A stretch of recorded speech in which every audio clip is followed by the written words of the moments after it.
এই তো একটা নদী, নদীতে ভাসতে ভাসতে যেদিকে যাওয়ার সেদিকে যাব।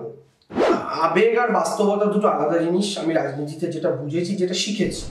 নমস্কার, হিন্দুস্তান টাইমস বাংলায় স্বাগত। আপনাদের সঙ্গে রয়েছে আমি মৈনাক, আর আমার সঙ্গে এমন একজন ব্যক্তিত্ব রয়েছে যার কোনো বিশেষণ কোনো কিছু প্রয়োজন লাগে না। তার নামটাই কিন্তু কাফি। অবশ্য তিনি একটি গানেরও তিনি কিন্তু সংলাপ দিয়েছিলেন। তিনি গানটা কিন্তু খুব হিট হয়েছিল, recording. Trinamool Congress party social media সেলের প্রধান এবং তৃণমূলের মুখপাত্র দেবাংশু ভট্টাচার্য। Thank you. দেবাংশু দ্বারা জানতে চাইবো, গত 5টা বছর, যেহেতু আমরা হিন্দুস্তান টাইমস বাংলা এবছর 5-এ পা দিলাম, 2019 থেকে আমাদের যাত্রা শুরু হয়েছে, 2024 ডিসেম্বরে আমাদের সেই 5 বছর পূর্ণ হলো। জানতে চাইবো দেবাংশুদার কাছে এই 5 বছরটা কেমন গেছে। তার কারণ আমরা জানি, যদি 2021 সালে আগে পর্যন্ত জানি, দেবাংশুদা হয়তো পার্টির একজন অত্যন্ত একনিষ্ঠ ভক্ত ছিল, কিন্তু দেবাংশু ভট্টাচার্য হিসেবে কিন্তু আমরা সেইভাবে জানতাম না। কিন্তু 2021-এর পর থেকে শুধু দেবাংশু ভট্টাচার্য নয়, দেবাংশু ভট্টাচার্যের গান কিন্তু আজকে প্রত্যেকটা, শুধু মুখ্যমন্ত্রী মমতা বন্দ্যোপাধ্যায় বলেছেন না, এখন বিভিন্ন কথায়, যে কোনো কথায় যদি পাড়ায় কোনো দোকানে আড্ডা হয়, সেখানেও যদি কেউ হাসাহাসি করে মজা করতে গিয়েও কিন্তু কাউকে বা ভয় দেখাতে গেলেও বলে দিতে পারি আমরা যে খেলা হবে। তো দেবাংশুদার যে উত্থান গত 5 বছরে, ঠিক কিভাবে, কেমন ভাবে গত 5টা বছর কেমন কেটেছে? দেখুন, আমারও সরাসরি রাজনীতিতে যদি বলেন 5 বছর পূর্ণ হলো এই 2024-এ। কারণ গত 2019-এর জুলাই মাসে আমি সরাসরি দলের সঙ্গে যুক্ত হই।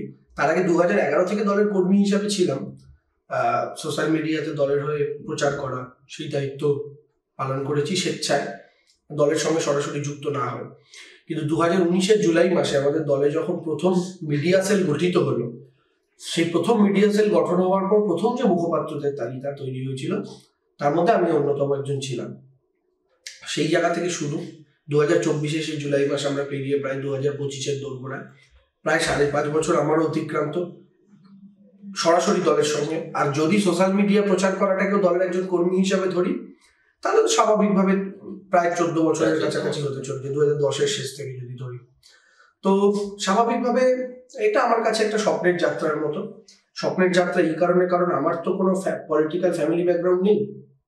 আমার বাবা, কাকা, মাসি, মামা কেউ রাজনীতির সঙ্গে যুক্ত নয়।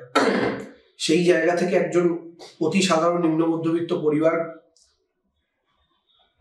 একান্নবর্তী পরিবার, আমরা সব একসাথে থাকি। সেরকম একটা জায়গা, যার পরিবারের সঙ্গে রাজনীতির দূর দূর অব্দি সম্পর্ক নেই, সেরকম একটা ছেলেকে রাজনীতির মঞ্চে শুধু জায়গা দেওয়া নয়, মুখপাত্র করা, মুখপাত্র থেকে যুবর সাধারণ সম্পাদক করা, সেখান থেকে আইটি সেলের প্রধান করা, সেখান থেকে লোকসভা নির্বাচনে রাজ্যের অন্যতম ইয়াংগেস্ট ক্যান্ডিডেট করা, এটা তৃণমূল কংগ্রেস বলেই সম্ভবপর হয়েছে। তো আমি জার্নিটাকে খুব এনজয় করি, এবং আমি যখন পেছন ফিরে তাকাই, সত্যি আমার স্বপ্নের মতো লাগে। আমি আজ থেকে 5 বছর আগেও যদি চিন্তা করি, আমি কোনোদিন ভাবতে পারতাম না যে পশ্চিমবঙ্গের 70% মানুষ আমাকে চিনবেন, আমাকে এক নামে জানবেন। কোথাও গেলে কাকিমা জেঠিমারা তাদের আঁচল মাথায় ঠেকিয়ে আশীর্বাদ করবেন, এবং একটা পশ্চিমবঙ্গের সবচেয়ে বড় রাজনৈতিক দল এবং ভারতবর্ষের 3য় বৃহত্তম রাজনৈতিক দলের তরফ থেকে লোকসভা নির্বাচনে কন্টেস্ট করার জন্য তারা আমাকে চুজ করবেন, এটা আমার ভাবলে সত্যি স্বপ্নের মতো লাগে। অবশ্যই। আর লোকসভা নির্বাচনে কিন্তু শুধু চুজ করা না, যদি দেবাংশু ভট্টাচার্যের মার্জিন দেখা যায়, তাহলে কিন্তু একদম কাটায় কাটায় লড়াই হয়েছে বলা যেতে পারে। অর্থাৎ তিনি অভিজিৎ গঙ্গোপাধ্যায়ের মতো মানুষকেও কিন্তু কোনো অংশে যে একদম 1 ইঞ্চি জমি ছেড়ে দিয়েছেন তা না, বা তার যে আমরা যদি নন্দীগ্রাম বা সেই যে এলাকা কাকি তমলুক সেই এরিয়া দেখি, সেইখানে কিন্তু বিরোধী দলনেতার একটা, অনেকে মনে করতেন যে একচ্ছত্র আধিপত্য রয়েছে। সেই জায়গা থেকে দেবাংশু ভট্টাচার্য একটা অনেকটা দূর থেকে গেছে, সেখান থেকে কি ওইখানে গিয়ে ওরকম একটা ফাইট দিয়েছেন, এবং কোথাও গিয়ে কিন্তু যখন শুরু হয়েছিল তখন কিন্তু একটা সময় এমন দেখা গেছিল দেবাংশু ভট্টাচার্য সিটটা জিততেও পারে, যখন ভোটে কাউন্টিং শুরু হয়েছিল। ফলে সেই জায়গা থেকে কিন্তু অবশ্যই যাত্রাটা যে খুব একটা খুবই ভালো সে বলাই যায়। তবে আরেকটা জিনিস জানতে চাইবো, এই 2021-এ যখন গান লিখলে খেলা হবে, সেই যে গান লেখার প্রেক্ষাপটটা ঠিক কি ছিল? হঠাৎ করে খেলা হবে ওয়ার্ডটাই কেন চুজ করা? একটা তো ভেতরে কাজ করেছিল, ঠিক কি কাজ করেছিল? দেখুন, দেওয়ালে যখন পিঠ থেকে যায় তখন কিছু একটা তো শঙ্খ বাজে। আমাদের যুদ্ধের সময় শঙ্খ বাজে, যুদ্ধের ভেড়ি বাজে। তো রাজনৈতিক যুদ্ধে তো আর ভেড়ি বাজে না, শঙ্খ বাজে না, স্লোগান ওঠে। সেই জায়গা থেকে দাঁড়িয়ে বিজেপি যখন আমাদের দল সর্বতভাবে ভাঙার চেষ্টা করছে, দলের একের পর এক নেতা চলে যাচ্ছে, আমি 2021-এর জানুয়ারি মাসে এই স্লোগানটা লিখেছিলাম, এবং তার ঠিক 1 মাস আগে 2020 ডিসেম্বরে শুভেন্দু অধিকারী ছেড়ে চলে গেছিলেন। একের পর এক বড় বড় নেতাদের ভাঙিয়েছে, আমাদের মন্ত্রীদের ভাঙিয়েছে এবং প্রতিনিয়ত ভাঙিয়ে তৃণমূল কংগ্রেস কর্মীদের মানসিকভাবে রীতিমতো টর্চার করা হয়েছে। কারণ রোজ টিভি খুললেই যোগদান মেলা, আকাশের দিকে তাকালে 4টে করে প্লেন, 5টা করে হেলিকপ্টার, রোজ বাইরে থেকে বহিরাগত নেতারা আসছে, পয়সার ছড়াছড়ি, সিআরপিএফ, কেন্দ্রীয় বাহিনী থেকে শুরু করে নির্বাচন কমিশন সব একটা রাজনৈতিক দলের দালালে পরিণত হয়েছে। তার উপরে সংবাদ মাধ্যমের একটা অংশ, তার উপরে সমীক্ষার মাধ্যমে বিজেপি কতটা ভালো রেজাল্ট করতে পারে সেটা তুলে ধরা, এই জিনিসগুলো হয়েছে। কিন্তু মুশকিলের জায়গাটা হচ্ছে সেই সময় দাঁড়িয়েও আমাদের কর্মীরা কিন্তু স্ট্রং ছিল। আপনি ফুটবল টিমে দেখবেন, ফুটবল টিমে আজকে যে প্লেয়ার ইস্ট বেঙ্গলে খেলছে কাল মোহনবাগানে খেলে, আজ যে মোহনবাগান কাল সে মোহামেডানে খেলছে, কিন্তু কোনোদিন দেখবেন না সাপোর্টার চেঞ্জ হয়েছে। যে লাল হলুদ পতাকাকে চিয়ার করা সে সেটাই করবে, যে সবুজ বেলুনকে করা সে সেটাই করবে। তো সেরকম আমাদের কর্মীরা ঐক্যবদ্ধ ছিল, সেই জায়গা থেকে মনে হয়েছিল।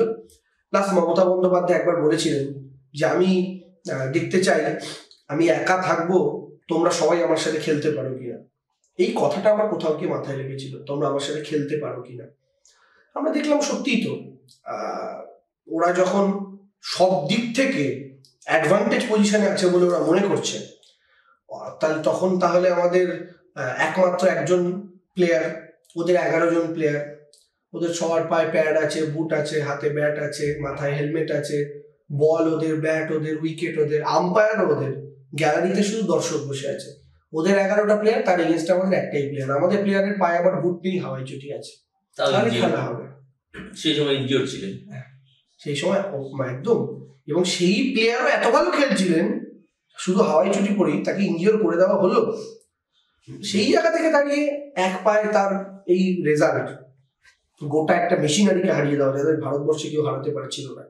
এটা খেলা হয়েছিল বলেই সম্ভব, মানুষ খেলেছিল। অবশ্যই আমরা যদি দেখি আগামী 5টা বছর, আমরা দেখেছি গত 5 বছরে অনেক ভালো খারাপের মধ্যে দিয়ে গেছে, করোনার একটা পিরিয়ড গেছে, তারপর এত প্রাথমিক দুর্নীতি নিয়ে এত কথা হয়েছে, আর্জিকর কাণ্ড, অবশ্যই এটা বাংলার জন্য একটা খারাপই দিক। সেই জায়গা থেকে আগামী 5টা বছর কিরকম ভাবে তুমি বাংলাকে দেখতে চাও? বাংলা যেমন আমরা দেখি 2017 সালে মুখ্যমন্ত্রী মমতা বন্দ্যোপাধ্যায় নেদারল্যান্ডসে গিয়ে স্বীকৃতি নিয়ে এসেছিলেন। আমরা দেখেছি 2019 সালে নোবেল লরিয়েট বিনায়ক বন্দ্যোপাধ্যায় তিনি বাংলাকে গর্বিত করেছেন। তো নেক্সট 5টা বছর ঠিক কিভাবে তুমি দেখতে চাও? দেখুন, নেক্সট 5টা বছরে মমতা বন্দ্যোপাধ্যায় যে লক্ষ্যে এগোচ্ছেন, তিনি বারংবার বলেছেন যে আগামী দিনে তার লক্ষ্য বাংলার ইন্ডাস্ট্রিয়ালাইজেশন, সেটাকে অন্য পর্যায়ে নিয়ে যাওয়া, যেটা অলরেডি খুব ভালো মতো এগোচ্ছে। দেখুন, প্রথম 5 বছর আমরা পরিকাঠামোর কাজ করেছি। সিপিএম বাংলাকে ছেড়ে চলে যাওয়ার পর একটা রক্তশূন্য বাংলা রেখে গিয়েছিল, যেখানে রাস্তায় রাস্তায় গর্ত, গ্রামে ইলেকট্রিক নেই, পাকা রাস্তা নেই, স্কুলে ছাত্র আছে কিন্তু মাথার উপরে ছাদ নেই, দেওয়াল চটে পড়ছে, স্বাস্থ্য পরিকাঠামোর অবস্থা ভালো, হাসপাতালে কুকুর বেড়াল ঘুরে বেড়াচ্ছে, এইরকম একটা বাংলা। সেই জায়গা থেকে প্রথম 5 বছর আমাদের কাজ ছিল পরিকাঠামো উন্নয়ন। কারণ পরিকাঠামো উন্নয়ন না হলে শিল্প আসবে না। আজকে শিল্প তো শুধু কলকাতায় করবে না, একজন শিল্পপতি তিনি মনে করতেই পারেন আমি বাংলা ছড়িয়ে ছিটিয়ে আমি এমন একটা জায়গা থেকে শিল্প করবো যেখানে আমি একটা ইনফ্রাস্ট্রাকচার পাবো, ভালো আমার ট্রান্সপোর্টেশন সুযোগ সুবিধা থাকবে, থেকে শুরু করে এই সমস্ত ইলেকট্রিসিটি থেকে শুরু করে আমার কর্মীদের জন্য হেলথ ফেসিলিটি থাকবে যেন তাদের দূরে যেতে না হয়। এই পরিকাঠামো কাজ প্রথম 5 বছর হলো। দ্বিতীয় 5 বছরে সোশ্যাল সেক্টরের জন্য কাজ হলো, অর্থাৎ 16 থেকে 21। অর্থাৎ কি, বাংলার যে মানুষগুলো ক্রমাগত অবদমিত হয়েছিল, যে মানুষগুলো ক্রমাগত তাদের আর্থিক অবস্থা খারাপ হয়ে যাচ্ছিল, তাদেরকে আপলিফট করা। বিভিন্ন সোশ্যাল স্কিমগুলো আপনি দেখবেন 2014 থেকে আসা শুরু হয়, 14-15 থেকে কন্যাশ্রী থেকে শুরু করে একের পর এক প্রকল্প। 2021 থেকে 2031 এই পিরিয়ডটা, এই 10 বছরের পিরিয়ডটা হচ্ছে ইন্ডাস্ট্রিয়ালাইজেশনের। এই পিরিয়ডে আইটি সেক্টরে বিপুল বিনিয়োগ হয়েছে, প্রচুর আইটি সেক্টরে প্রচুর কোম্পানি এসছে। তো সেই জায়গা থেকে দাঁড়িয়ে তারই কন্টিনিউশন হিসেবে আগামী 5টা বছরও বিপুল বিনিয়োগ, তার সাথে প্রথম 5 বছর ইনফ্রাস্ট্রাকচারের কাজ ওর একটা কন্টিনিউয়াস প্রসেস। কারণ রাস্তা আপনি একবার বানিয়ে দিলেন তো হয়ে গেল না, রাস্তাটা কন্টিনিউয়াস প্রসেস। সেরকম ইলেকট্রিফিকেশনের আরো উন্নতিকরণ করা থেকে শুরু করে একের পর এক ইনফ্রাস্ট্রাকচারাল ডেভেলপমেন্ট, কলকাতা শহর থেকে শুরু করে বাংলার বিভিন্ন বড় শহরগুলোকে আরো বেশি পরিকাঠামোগত উন্নয়ন করা থেকে শুরু করে মানুষের যে সোশ্যাল স্কিমগুলো যেগুলোতে আপলিফমেন্ট হচ্ছিল সেগুলোকে আরো বাড়ানো, আরো গুরুত্ব দেওয়া, মানুষকে আরো উপরের দিকে তুলে আনা, এবং পশ্চিমবাংলার সাধারণ মানুষের পার ক্যাপিটা জিডিপি বা পার ক্যাপিটা ইনকাম আপনি যদি দেখেন, পার ক্যাপিটা মানে পশ্চিমবঙ্গের জিডিপি আর পশ্চিমবঙ্গের পার ক্যাপিটা ইনকাম, সেটা ক্রমাগত গত 10 বছর ধরে যে হারে বৃদ্ধি পেয়েছে, 10-12 বছর ধরে, সেটার একটা এমন একটা জায়গায় নিয়ে যাওয়া যেটা একটা স্যাচুরেশন পয়েন্টে যেন পৌঁছায় এবং গোটা ভারতবর্ষকে আমরা কম্পিট করতে পারি। এবং ভারতবর্ষের মধ্যে অলরেডি পশ্চিমবঙ্গ অনেকগুলো ক্ষেত্রে এগিয়েছে।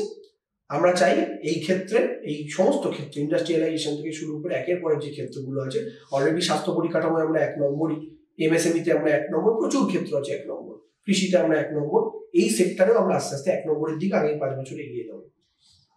একটা জিনিস জানতে চাইবো যে আমরা জানি 2026-এ আবার বিধানসভা নির্বাচন রয়েছে, আর এমন একটা পিরিয়ডের মধ্যে দিয়ে আমরা যাচ্ছি, এটা কিন্তু বলা যেতে পারে তৃণমূল কংগ্রেসের একটা ট্রানজিশন পিরিয়ড কাইন্ড অফ।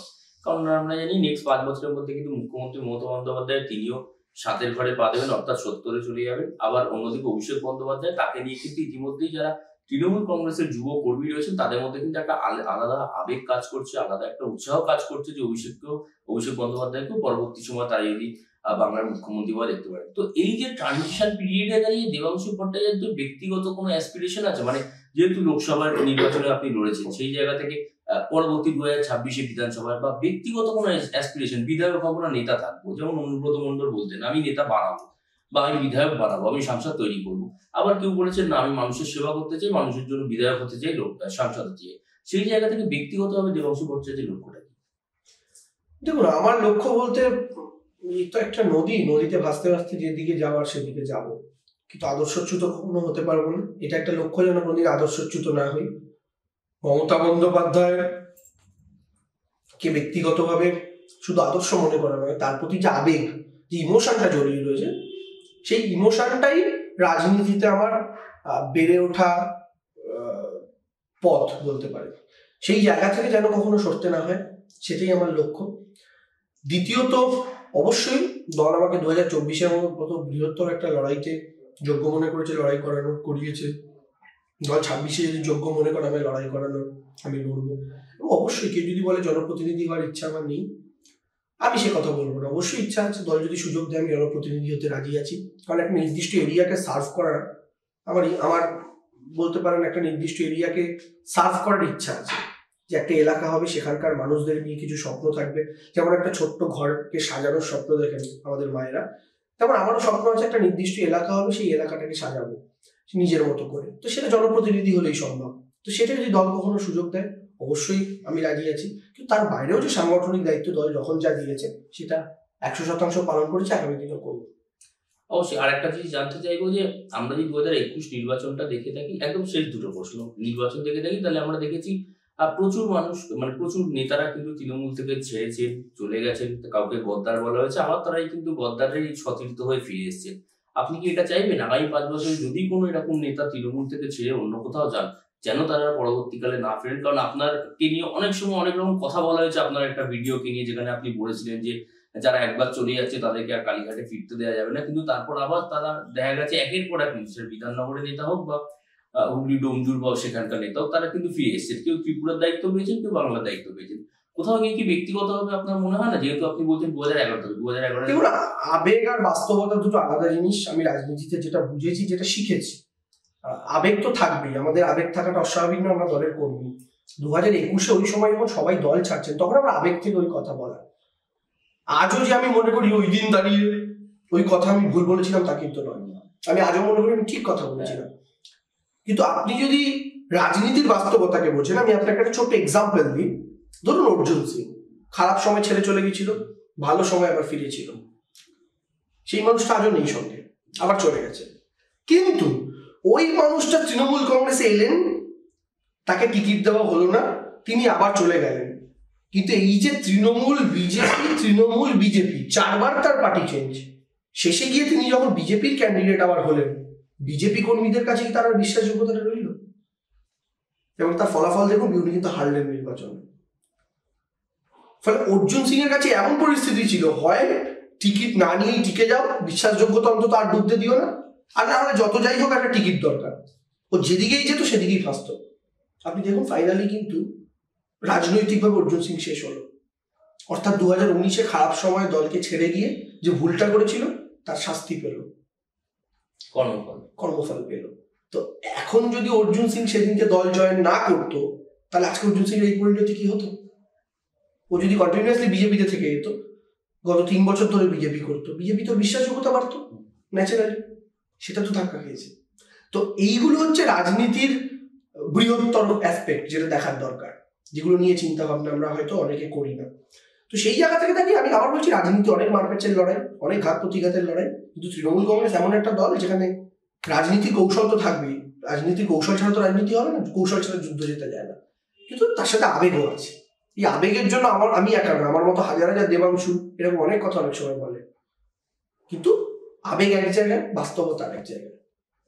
আমি সেই সময় রাজনীতিতে আজকের তুলনায় তো অনেক নবীন, তখন আমার রাজনৈতিক অভিজ্ঞতা ছিল 2 বছরের মাঠে ময়দানে করার, আজকে ধরুন আমার রাজনৈতিক অভিজ্ঞতা 5.5 বছরের, কিছুটা তো তফাৎ হবে। তবে আজও কিন্তু মানুষ একটা কথা বলে, যারা তৃণমূলের একনিষ্ঠ কর্মী, যে সিপিএম এর লোকগুলো এসে পার্টিটাকে বরবাদ করেছিল, এই কথাটা তো কোথাও গিয়ে আপনি ব্যক্তিগতভাবে মানেন কিছুটা হলেও?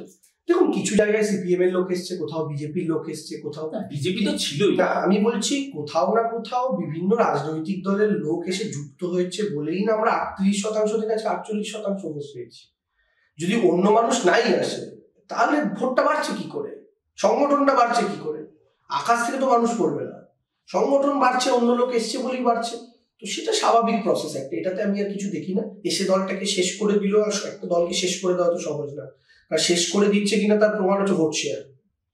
তৃণমূল ক্ষমতায় আসার সময় 38%, আজকে তৃণমূলের 48%, তো 10% বেড়েছে, মানে দল শেষ হলে 10% কমতো, দল শেষ হয়নি। যখন অনেক বেশি লোক এক জায়গাতে আসে তখন স্বাভাবিকভাবেই কোথাও গিয়ে একটা দুটো জায়গায় ক্যাওয়াস তৈরি হতে পারে, এটা খুব স্বাভাবিক ব্যাপার। সেখানে কনফ্লিক্ট হবে, বাসন থাকলে যেমন ঠোকাঠুকি লাগে সেটা হবে, এটা ন্যাচারাল প্রসেস, এটার মধ্যে আমি আর কিছু দেখছি না। আমার শেষ প্রশ্ন, আগামী 5 বছর কি দেবাংশুকে এরকম আমরা মানে একাই লড়াই করতে দেবো, নাকি পাশে কাউকে পাবো? প্রশ্নটা বুঝলাম না, সরি। মানে দেবাংশু ভট্টাচার্য কি একাই লড়াই করবেন, না পাশে আর কেউ যোগ হবেন লড়াই করার জন্য আগামী 5 বছরে? আমার পাশে তো আমাদের দলের সব কর্মীরা আছে, আচ্ছা, দলের নেতৃত্বরা আমার পাশে আমাকে আশীর্বাদ করেন। মমতা বন্দ্যোপাধ্যায়ের আশীর্বাদ আছে, অভিষেক বন্দ্যোপাধ্যায়ের আশীর্বাদ আছে, তারা আমাকে গাইড করেন পার্সোনালি নিয়মিত। আমার যেইটুকু যা বেড়ে ওঠা তার পেছনে তাদের প্রত্যক্ষ সাজেশন কাজ করে।